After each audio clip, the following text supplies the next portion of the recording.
And we're live. Good afternoon, everyone. It's Stefano Versoto from UB Career Services coming to you live again from 259 Capon Hall here on North Campus. So welcome back to the Career Mentor Experience, a two-part online series to teach you the benefits of making professional connections and how to do so both online and in person. So if you remember last week, we had our little presentation on how to do that utilizing LinkedIn. Especially the Find Alumni tab in the groups. And with me here today, I've got two UB alumni joining us for the online panel discussion, and I'll just let you introduce yourself. So first we have Amit, so why don't you go ahead and introduce yourself? Sure. Thank you, Stefano. My name is Amit Prayag, MBA alum from UB School of Management, and right now UB never let me go, so I'm part of UB staff. I work with School of Management as Assistant Director of Student Services and as a program manager. So mostly I work with full-time MBA students, our faculty, and our business partners. Great, and we also have Frank with us here today. Great, thank you, Stefano. My name is Frank Gullo. I am a UB alum, class of 1993. I have a bachelor's in English. I also went on to grad school. I have a master's in English from the University of Ottawa. And since then, I've been working in marketing and technology. I currently work as the Director of Digital and Mobile Strategy for the Superior Group. And I spent a lot of my time managing technology, websites, social media, mobile, and collaboration. Awesome. So as you all know, our viewers at home, whether you're watching live right now, via your residence hall, the bus, the library, wherever, or if you're watching later on in the evening, next week, next month, whenever, we're going to be having an online panel discussion with these two alumni who have actually volunteered their time. So we're really grateful. And again, thank you so much for taking the time to chat with us today. And we're going to be talking about how to make those professional connections, sharing our own personal stories. So think of last week as kind of like the nuts and bolts. This is how you do it online. And then today it's going to be more of that personal feel. This is what I've done online. This is how it's gone for me in person. So we're going to go around and share some of those stories. Now, as a reminder to the viewers, this is the very first time that we're using Google Hangouts on air for the Career Mentor Experience. So like I said last time, this could go really well, or one of our computers could explode and then that be the last of that. I'm hoping it's not the latter. So if there are any tech issues at all whatsoever, or if you have any questions for us, especially the alumni, as we start talking about some things, feel free to tweet at me. My Twitter handle is GS, and then my last name, Verdesoto, V as in Victor, ERDESOTO, or you can just find me on Twitter. There aren't that very many Stefanos, and I'll take this time to correct the two of you on the pronunciation of my name. It's Stefano, not Stefano. It's totally fine. The number of times I have to correct people is actually pretty impressive. Everyone does it, so don't feel too bad. So again, my Twitter handle is GS and then Verdesoto, V as in Victor, ERDESOTO. So if there's any tech issues along the way, if you can't hear us or if you have any questions for us, feel free to shoot me a tweet, and then we're more than happy to address it live. So let's get started with some of the questions that we've got for you. The very first one I'm just going to throw out there is on LinkedIn. So as I mentioned last week, we spent a pretty good amount of time going over LinkedIn and how to use it successfully. Now, I guess talk to me about your usage of LinkedIn and really what you use it for as working professionals. So Frank, if you want to start. Sure. So first of all, LinkedIn is the social networking site for corporate America.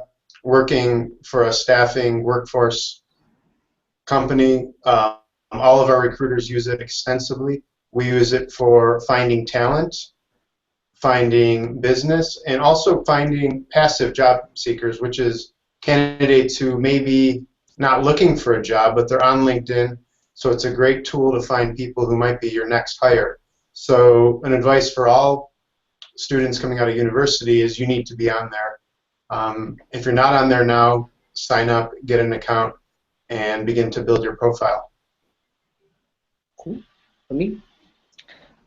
I'm going to piggyback off what Frank mentioned. I view LinkedIn as an online resume. So in business school, we teach concept of personal branding a lot, which means think of yourself as a brand that you're representing all the time. And the first and foremost thing for that a personal brand is your resume or your profile or your social presence or your online presence. And LinkedIn is a tool that comes pretty handy when two parties meet each other and they actually don't know each other. So it's actually really helpful to understand uh, what are the common denominators between you and the person that you want to meet, and what are the things that you can actually use during the conversation when you meet that person or get a chance to actually speak with that person. So I view LinkedIn as an online resume, and it's something that everyone from your network has access to. Yeah, absolutely. Awesome. So thank you. So you'll probably notice that while the two of you speak, I'll take some notes. And the reason for that being is I have a list of questions, that I want to get to, but at the same time, I don't want it to be like a really boring interview. I actually want it to be a group discussion. So I'm writing down some notes on some of the things that you're saying, and I found some common themes between both of your definitions of LinkedIn and what kind of what you use it for. So Frank, working for Superior, it's really about finding that talent. And Amit, you kind of mentioned the fact that it's really important to kind of brand yourself. So with that, I'm kind of wondering, what are some of the things that you see on profiles that really impress you? I think people who are willing to stand out, but also put in the time to really represent what they've done. I think sometimes you'll see some LinkedIn profiles where it's just a series of bullets. There's not really a lot of thought that went into it. I think, remember, employers, organizations are going to look at you, and this is their first experience with meeting you in some cases. So if you volunteered, put that in there. If you've completed a project, put that in there. If you have a blog, or if you've put a lot of time on Instagram or Twitter and you're comfortable sharing it, put that on there. Like this week, for example, this is National Volunteer Week. So there's lots of opportunities, even if you're just coming out of school and don't have this huge experience in the workforce, that you can still make yourself stand out and differentiate over the 10 or 20 other people who may be competing for the same job as you. Indeed. And speaking of which, uh, I speak with a lot of MBA students these days, and one of the major distinguishing factor that I noticed was LinkedIn is not Facebook. There is a clear line between LinkedIn and Facebook. Although Facebook is a place where, or a social media where you share whatever you like or the personal likes and dislikes, please note that LinkedIn is not actually a platform to actually share those kind of things. So my personal advice to those who are watching this video would be keep your LinkedIn profile professional and up to the point, because nobody got time to actually go through what's going on in your life, especially using social media. So that's why I would keep that distinction clear between Facebook and LinkedIn.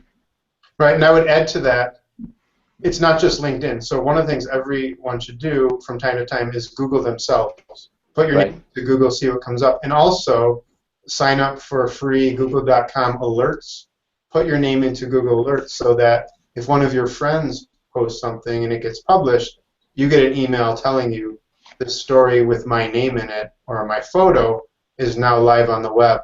That way, at least you know about it before somebody else stumbles across it and points it out to you. No, yeah, I think that's a really good bit of advice. I will admit the fact that I Google myself probably like on a weekly basis. I want to make sure that I am representing myself to the best of my professional abilities.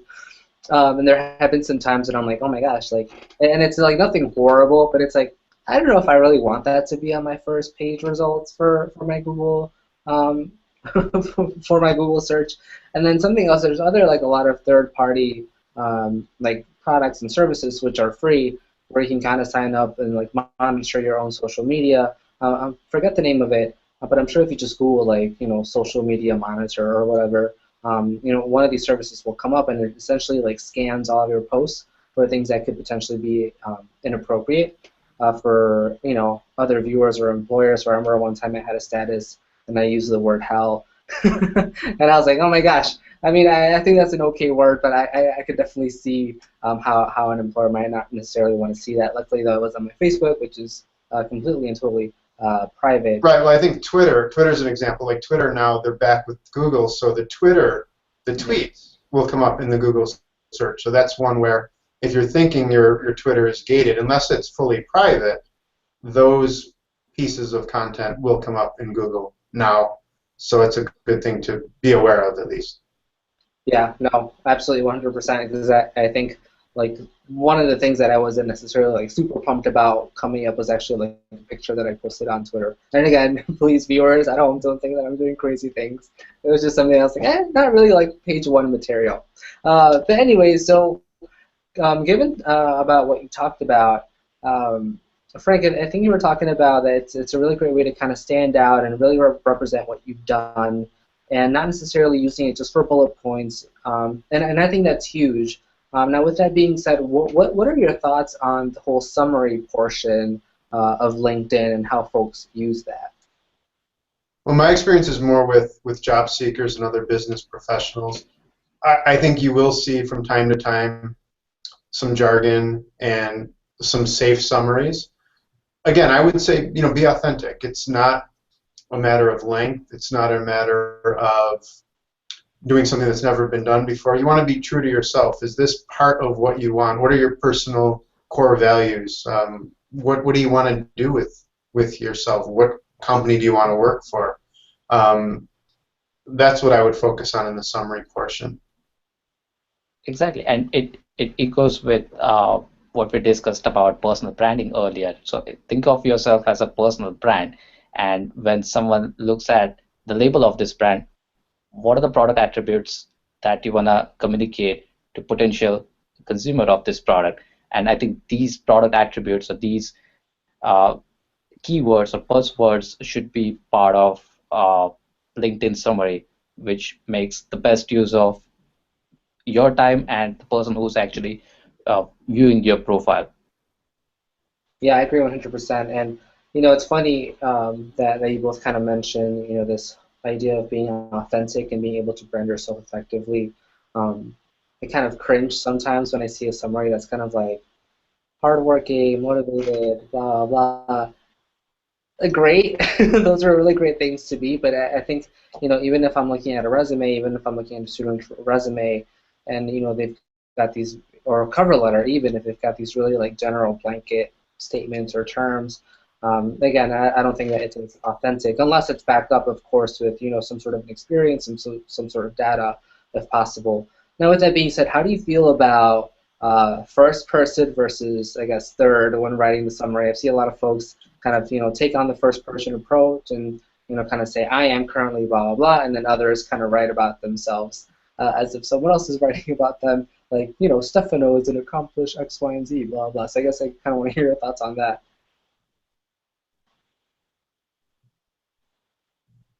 Frank, what do you think about it? I'm curious to know the recruiter's perspective.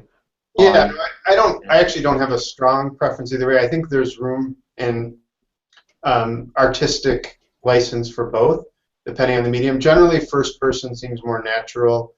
There is a time and place to spin a narrative with third person, depending on the format.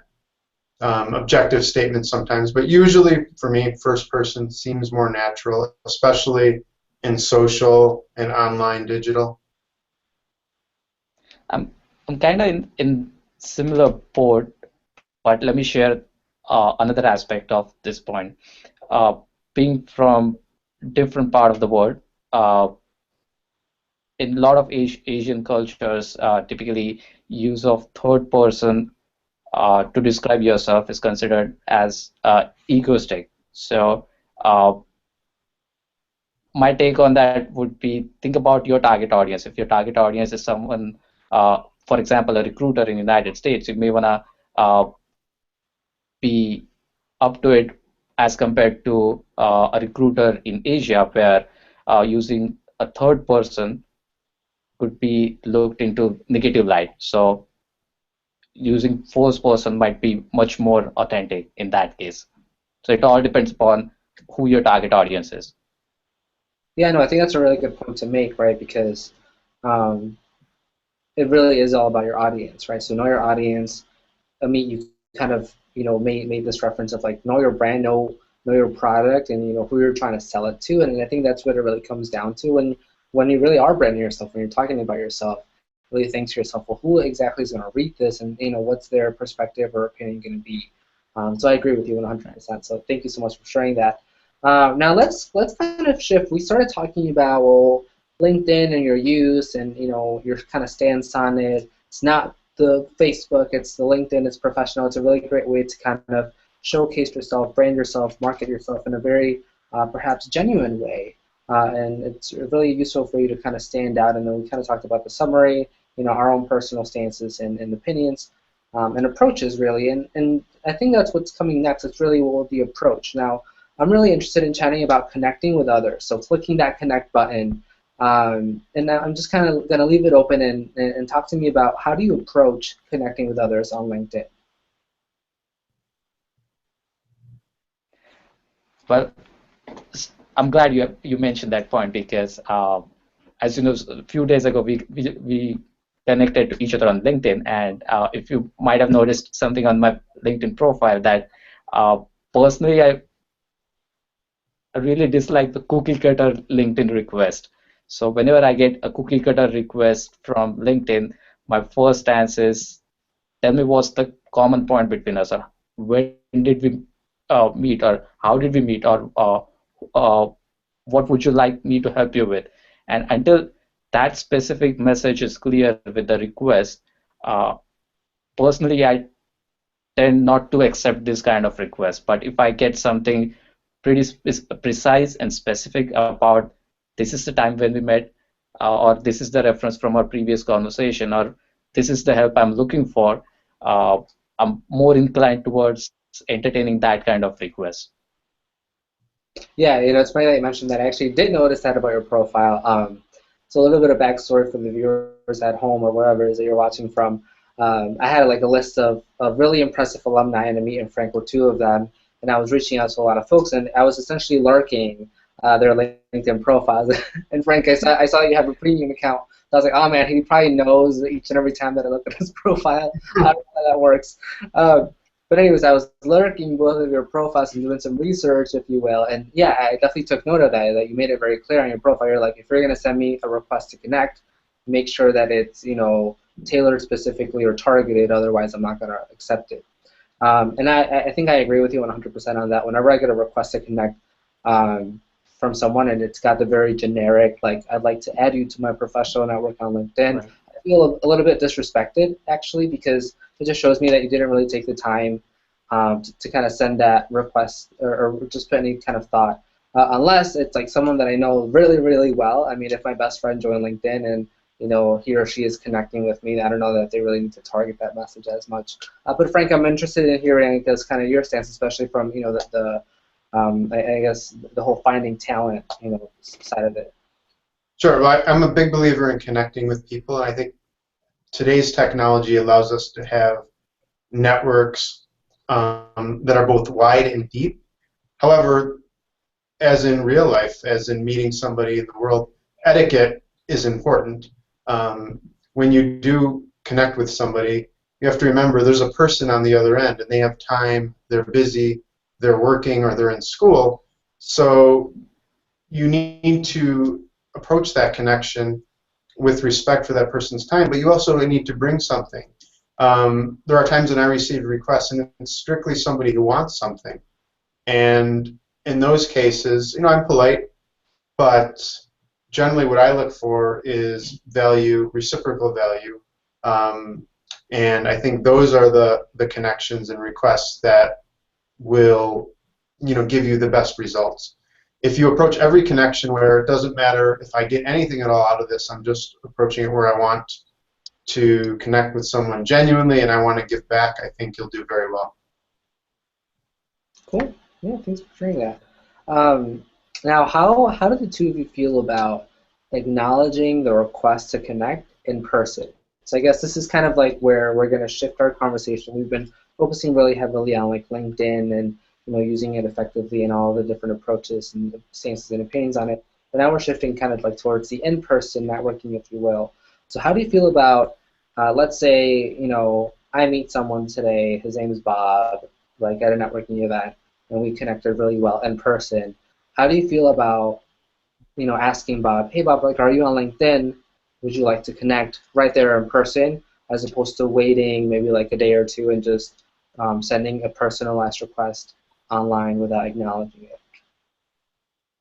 I attend a lot of events, so I'll meet a lot of people. And I think when LinkedIn was newer in the beginning, I would immediately rush to connect with people right away. Like there'd be this excitement of bringing the business cards back and doing the quick connection. So now I try to just meet people in the moment, listen in the conversation, and then afterwards, the next day, if there is a reason to connect on LinkedIn that I think we would both benefit, then I would go in. So personally, I no longer do the immediate connections. In some cases, people will send those requests to me right away, and I'll do it. But I think I'm trying now to focus more on listening and being very present in the in-person encounter, which is as or more important than the LinkedIn encounter to me. Indeed, and I'm going to add something to what Frank mentioned. Recently, I read an article about uh, the reciprocity. So the article mentions something about traditional reciprocity and a new day kind of reciprocity. So our traditional reciprocity is I do something for you, and you, in return, I'm expecting you to do something for me. So that kind of reciprocity is gone. So new day reciprocity is considered to be if uh, I can do something for you in return. I'm expecting you not to do something for me, but something else that is looking for help in my network. So I believe when Frank mentioned that I tend to listen to conversations more, perhaps I'm following similar kind of strategy to understand what is the trigger point for each person, what are you looking for, and if I have somebody else in my network who could actually fulfill that request or that connection, I'll be more than happy to make that connection, and that gives me the reason to connect these two parties on LinkedIn. And again, selfishly for me, uh, my motive behind this connection would be to keep up to my LinkedIn network and stay at top of mind for these two connections which I'm bringing together. So this three-way reciprocity could be another way to look at this LinkedIn connection point, whether to connect right away or whether to stop back and then connect after a while when you could actually add value to that person. Yeah, it's really great. And, the two of you have actually mentioned a lot of really great things that I really, really want to talk about. But the very first is just kind of like this idea between kind of like rushing to connect, right after meeting, or potentially waiting, making sure that that relationship is cultivated well and that there is that kind of reciprocity to it. Are they benefiting? Are you benefiting as well? One of the things that I'll share about myself is that whenever I go to like a networking event or a conference or something like that, I'm very strategic when it comes to like connecting with people. So for example, last month actually I was at an initial conference down in Tampa, and I met so many people, and I ended up with like a pretty healthy stack of business cards. And business cards is actually something too that we might want to talk about in a bit. Let me write that down before I forget. But I ended up with three different stacks of one stack of business cards, which I then divided into three different stacks. And the very first one was, Stefano, you absolutely have to follow up with these people. The second was, Stefano, you should follow up with these people, within a couple of weeks. And the third was like, these people were really nice to meet. I don't know if you have to follow up. Maybe just connect with them on LinkedIn. And what I did in kind of that timeline is I didn't really connect with the third group right away. I kind of waited like 2 or 3 days because I personally didn't want to feel like super desperate or like super like on top of like my LinkedIn game. I was like, you know what, let me play it cool. This is kind of like a chase and return scenario. So I kind of like gave these folks a couple of days so that I wasn't so super like on it. And then of course that also gave me time to follow up with the other people. But I just kind of just wanted to share that about myself. Now, the two of you have really mentioned the word listening or listen quite a bit, especially when you're starting to chat with other people. I guess talk to me about how you've ended up in approaching connecting with others this way. Were you always the listener, or were you usually the one that did most of the talking? And I guess kind of tell me, I guess what experiences led you to fully embrace this whole listen approach. So me, if you want to go first. Sure. Uh, Let me share an interesting story. Uh, just a couple of weeks ago, I attended a networking event where it was interesting conversation with a gentleman who was actually looking for uh, some kind of business help, but he wasn't sure how to actually ask for it. So basically, uh, my strategy behind listening is to first to do ice breaking to understand what other person does, and then simply uh, try to understand what kind of help is that person looking for, or what kind of problem he or she is facing in her day-to-day business life, and how either I could help to solve that problem, or if do I know somebody who could actually solve that issue, or who actually possess that sort of skill to solve that issue and help that person. So my basic strategy behind listening is first to make that person comfortable about the interaction, and then try to understand what what kind of help he or she is looking for. And Frank, do you have anything to add? Yeah, and I'll share a couple things. I think one thing to note, and I do notice this sometimes with young grads, where they're so excited for their next opportunity that they're, I think your word, very strategic about who they want to talk to. The problem sometimes with that is their eyes are not on the person they're speaking to because they're waiting to speak to somebody else. And I think one of the reasons I think that can be a problem is you never know who somebody might know. And you might be passing up on a great opportunity. And I'll give you one example. I'm not ashamed of it. A few years ago, I was at an event, and there was what I'll call a celebrity CEO there. And I was listening to the celebrity CEO speak. After he spoke, I had a chance to speak with him, so I made a beeline. I tracked him down. I got in front of him, and we talked. And I ended up, having 5 minutes with him. And then as he was walking away, I realized I didn't look at anyone else in the room, and I completely missed the opportunity to speak with anyone in that room. Now, would anyone there have become a important contact? Maybe not. But the fact is, I was so blinded by that I completely missed the opportunity to speak with all these other people in another state who I had that one rare opportunity to talk to.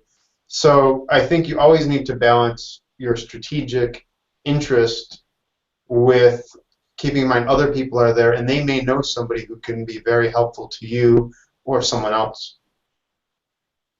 Yeah, for sure. And I'm actually really glad that you shared that story, because you're right. I think especially young professionals just trying to get their foot in the door, they do try and need to be very strategic about who they talk to and when they talk to them. But again, I agree with you. You could potentially miss some opportunities if you only have your eyes set on the prize.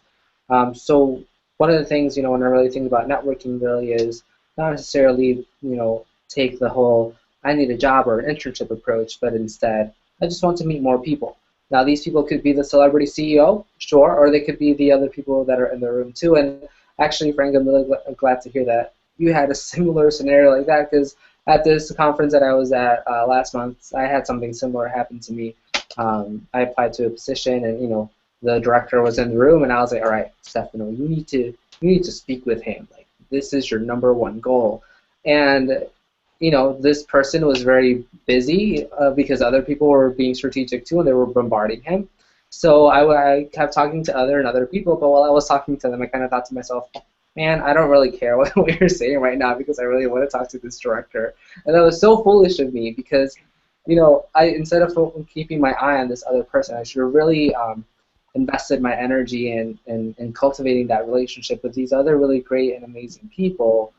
So instead of kind of like looking to the side, I really should have invested my time and really connected with the people that I was speaking with. So I too I'm not embarrassed to admit it because I think that I definitely learned from it. Um, Another thing when it comes to listening, and you've kind of both kind of mentioned it without necessarily saying it, but I think it really comes down to being able to ask really good questions, and perhaps really good open-ended questions. Because oftentimes, if you ask someone, how did you get started in your field, they could take that a million different ways. That's a pretty good first question, I think. Maybe what are some other good questions that you like to ask folks whenever you find yourself at a networking event or some sort of conference? Sure. I think there's a great book on this subject. It's called Fierce Conversations. The author is escaping me at the moment. But it is as much about listening as asking authentic questions.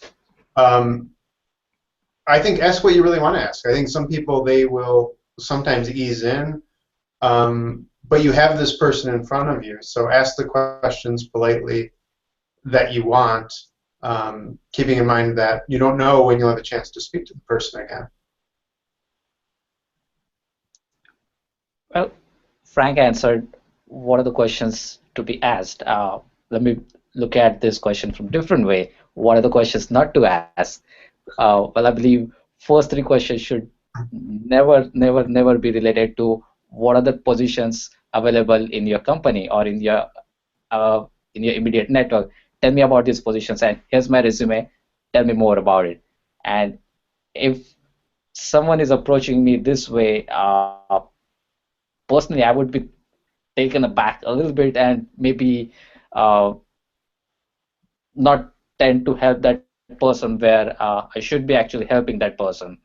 So uh, my first question would be simply to explore what are the common points between person that I'm speaking with, and then once I find that common point, develop conversation from that point onwards.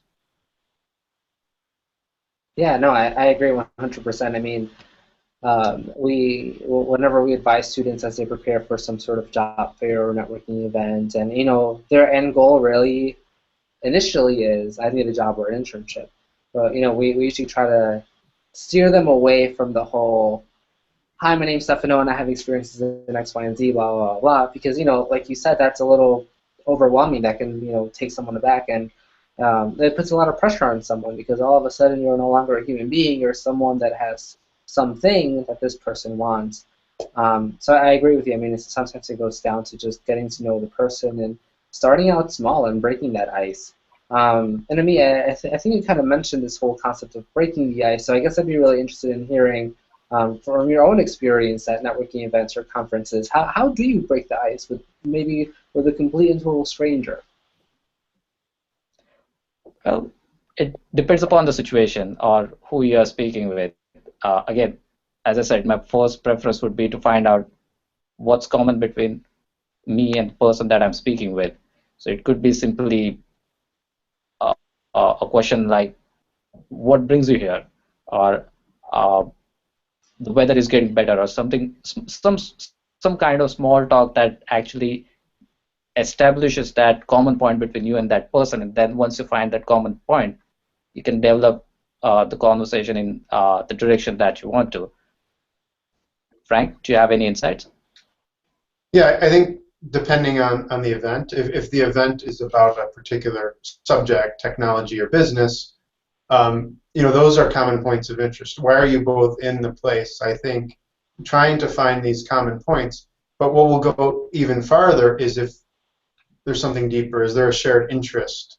Do you both enjoy something in the same city, same geography?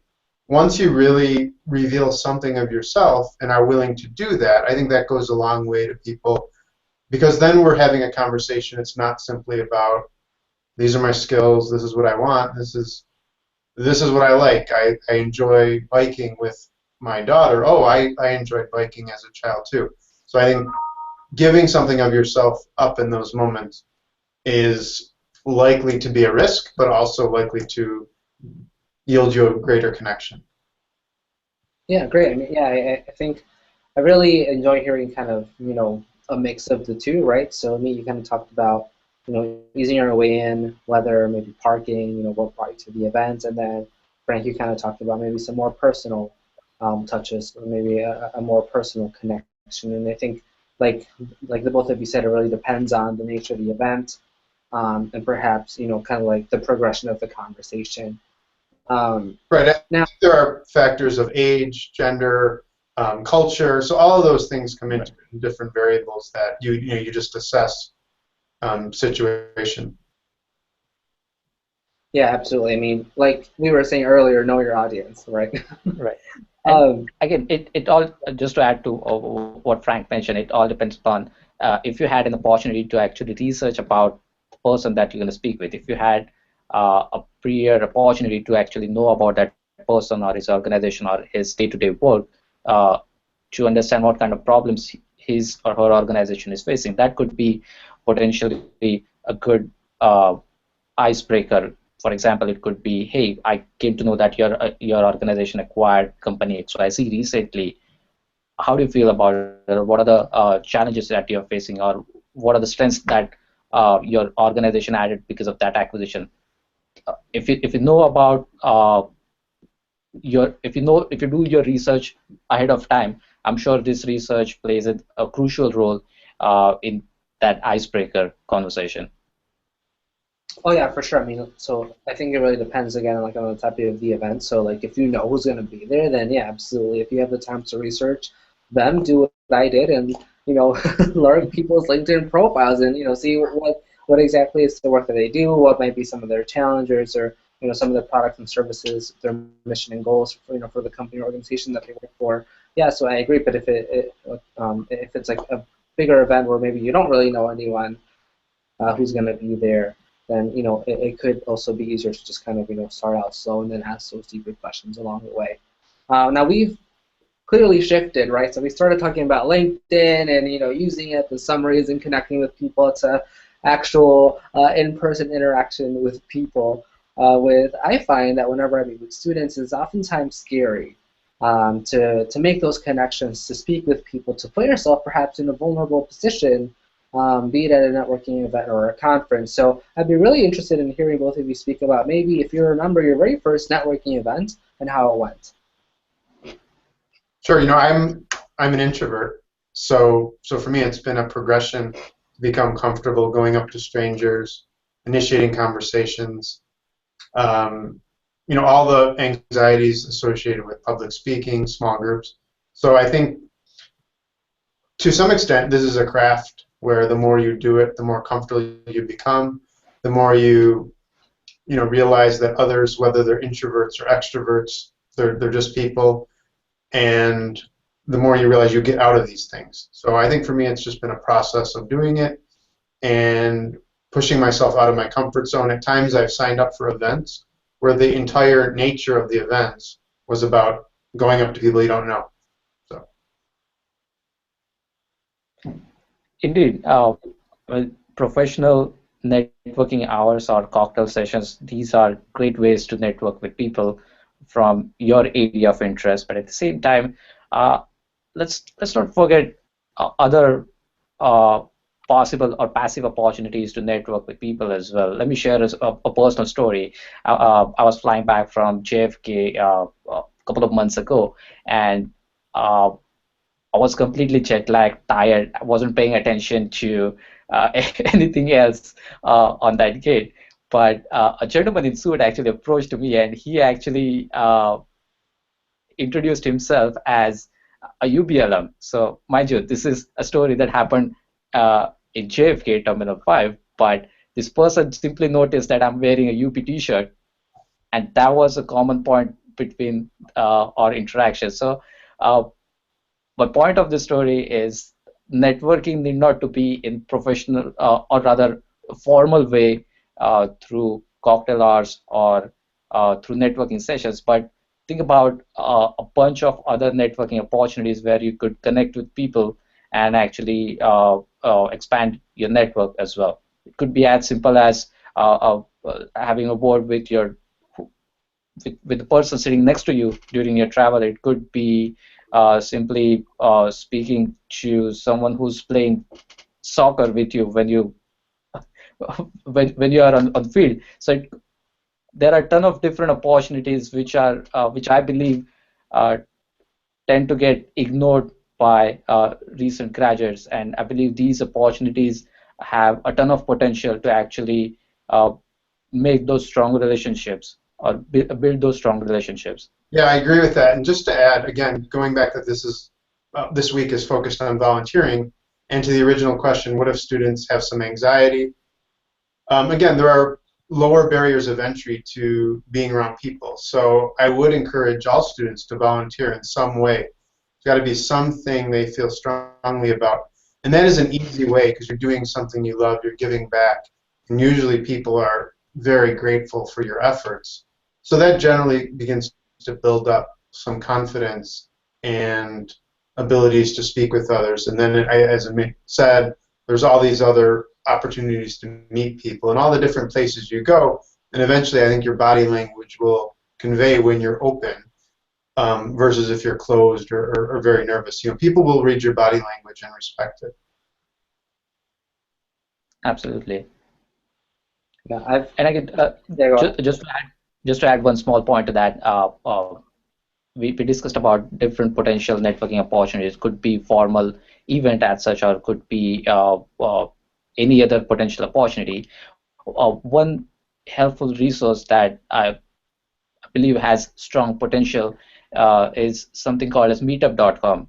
So this is a portal where people with similar interests come together and they actually discuss those things or actually share those common interests. Although I believe Buffalo may not have realized the full potential of Meetup, but if you are watching this webcast from different city, and if you want to explore what are the different meetup.com groups in your city, and is there any meetup group that you would like to join to interact with people, I'm sure it will be a great opportunity to actually begin that conversation without having to worry about tell me what's common between you and me, because meetup.com actually does it for you. Right. Yeah, and I'm really glad that you both kind of mentioned that networking doesn't just happen at networking events. I mean, it happens on a daily basis wherever you are, right? If you're at JFK Terminal 5, if you're at a meetup, it happens. And I really like bringing that up because for students, you know, whenever I meet with them and they do have this anxiety and, you know, they see this networking concept as this huge, big task that is oftentimes scary, it's kind of helpful to break it down into pieces and to make it a little bit more, I guess have it more of like a real thing. Like, hey, you know what, networking can happen at the airport. It can happen in your class too. And you know, you both talked about the potential that everyone has. You know, it's not just full-time working professionals. You never know who you're speaking with. And one of the things that I always like to bring up when I meet with students is start out with your classmates. I mean, have a look at who's around you. These people might know other people, might have worked with professors, might have interns somewhere, and this could be like a really great first base networking pool because, I mean, like you were saying, it really helps to have something in common, and if they're a classmate, the one thing that you have in common is this class that you're taking right now. You might either really love it or you might both really hate it, and you can potentially, have that in common, and it could potentially be the very beginning of, a mutually beneficial relationship, as we were talking about earlier. Now, when we were talking about networking events and how much anxiety can come from it, and this idea, or rather the importance of body language came up. Because I think it's huge, especially if you're kind of taking yourself offline from LinkedIn. On LinkedIn, we've got some really great professional headshots, and we're able to talk about ourselves really well, be it in the first person or third person, and we're able to brand ourselves, if you will. But once you're in the flesh, and people can see and hear you, these nonverbals, body language goes a long way. So I guess I'd be really interested in hearing from you too. What are some things that kind of stand out to you in terms of body language or nonverbals during networking events, or just at other ways of meeting people? Sure, I think there's everyday body language that everybody exhibits, and then there's more advanced if somebody is speaking or doing it on a regular basis.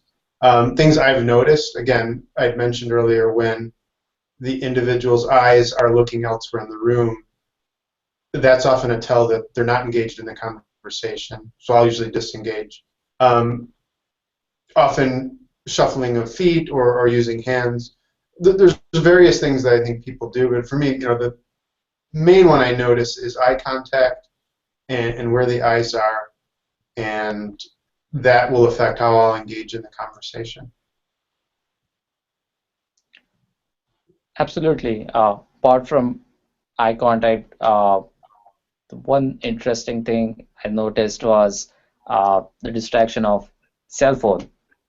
Uh, if you're speaking to someone or if you are in queue to speak with someone and you're also checking your messages or your social media feed at the same time, it may kind of send negative signal that, hey, you know what, my cell phone or my social media feed or my emails might be much more important than you. So personally, I would try to eliminate that part. Trust me, it took me a lot of time to actually work on that aspect and uh, get rid of those distractions and then simply focus on person that I'm speaking with. But the one exception I would say is when social media is a part of the event, where the Right. cell phone is facilitating a greater connection, whether you're taking a photo that will be shared or you're tweeting. But usually in that case, you are telling the person you're doing it.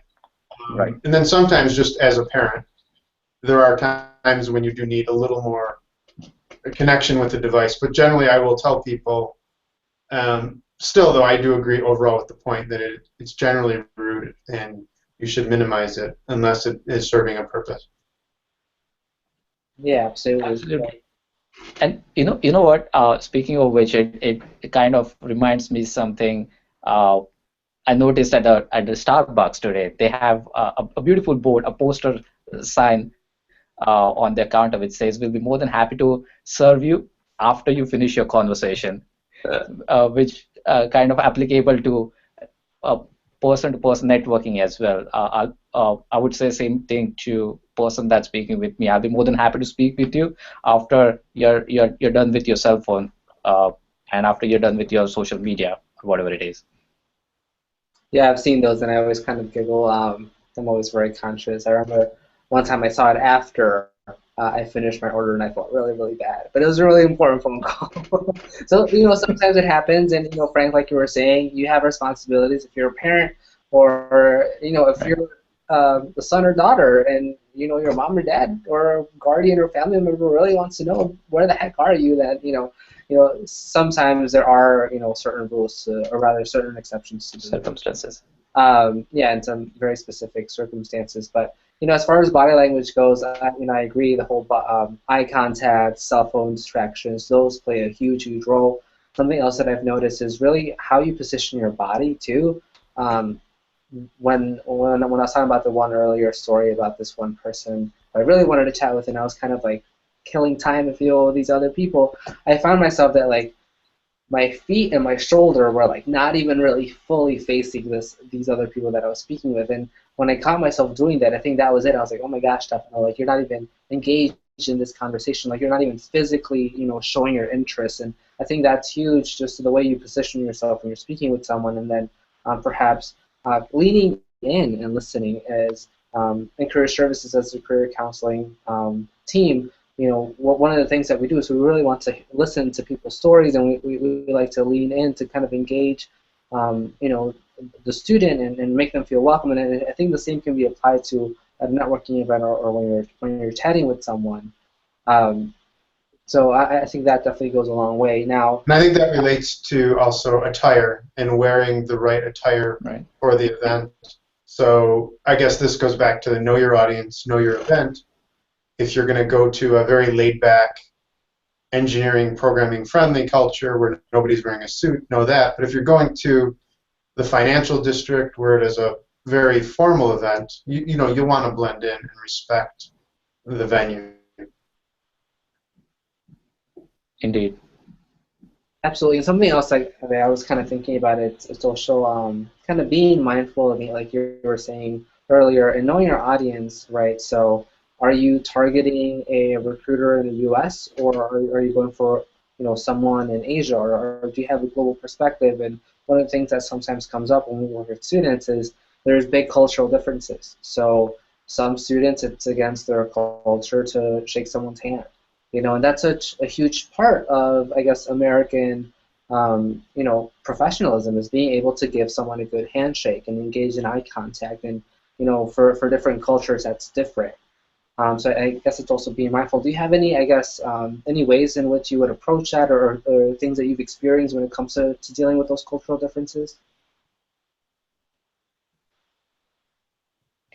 Indeed. Let me begin answering that question first.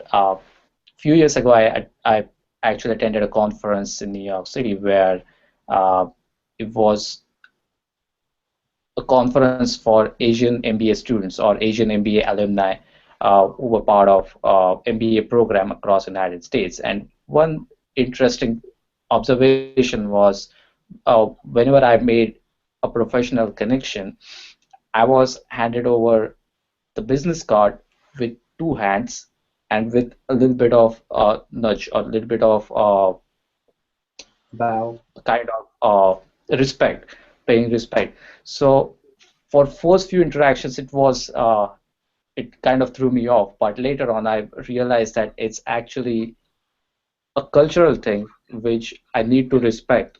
And later on, when I blend into that group and when I actually addressed that particular point and responded with similar manner, uh, I think I was able to make better connections with my peers during that conference because it was a cross-cultural uh, minor thing, but when you actually address it and notice it, it takes this interaction long way and makes that bond even stronger. Great. Frank, what do you So think? yeah, my perspective as a business professional who traveled internationally. So I think there's two different aspects. So number one, if I'm going to another country, it's always been a point to read up, immerse myself on the cultural practices. When I went to Japan, Right. I spent a long time reading. However, if I meet a diverse mix of people here, and in Buffalo, we're very close to Toronto, so there's a lot of diverse concentration as well as the University at Buffalo population, is I don't assume. So if somebody, they may be from a certain culture, I don't know. So I will follow business etiquette, and then if the person prompts or is showing signs of a preference or bias, then I'll respect that. Because otherwise I would be making assumptions that I don't think would be fair to the person. They could be from Toronto, they could be from Bangalore. I don't know. Indeed. Right. So I want to be mindful of our time. We've had some really, really great conversations, but I do want to be mindful of our time because, again, thank you both for just taking the time to chat with us here today and share your experiences, our experiences with the viewers, wherever they're watching from, whether it's live right now or later. So I guess the last thing that I'll address personally, and then I'll have a final question for the two of you, is the whole thing about cell phones. One thing that I kind of bring up whenever I present on networking, especially in person, is I challenge students to put their cell phones away. And I'm guilty. I've been that guy that's gone to a networking event and I didn't know anyone. And I was by myself for the first 15, 20 minutes, and what's the easiest thing to do? It's you pull up your cell phone and you check your Instagram or you check your Twitter feed, and you see what's going on. But the one thing that I kind of learned from that is that you don't appear as approachable that way.